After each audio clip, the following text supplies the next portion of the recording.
Gunung adalah bagian kerak bumi yang lebih tinggi dari area di sekitarnya. Gunung biasanya memiliki sisi curam yang secara signifikan menyingkap batuan dasarnya.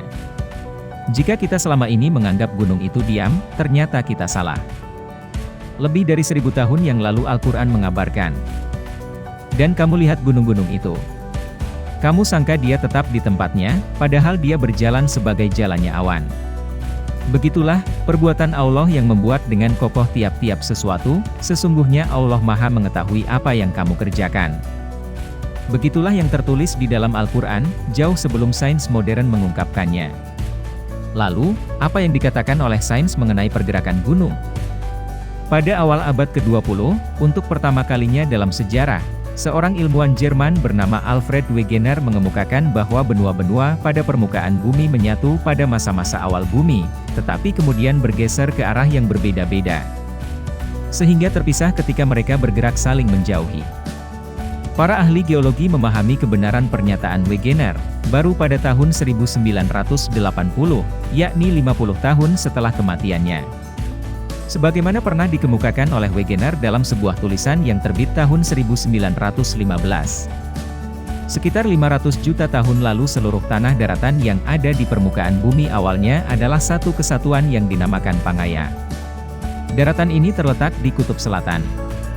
Sekitar 180 juta tahun lalu, Pangaea terbelah menjadi dua bagian, yang masing-masingnya bergerak ke arah yang berbeda.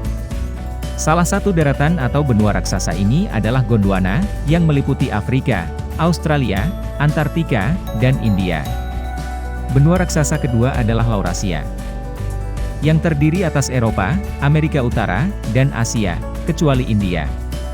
Selama 150 tahun setelah pemisahan ini, Gondwana dan Laurasia terbagi menjadi daratan-daratan yang lebih kecil.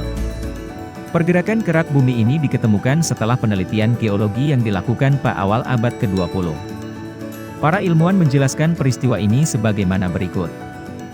Kerak dan bagian terluar dari magma, dengan ketebalan sekitar 100 km, terbagi atas lapisan-lapisan yang disebut lempengan.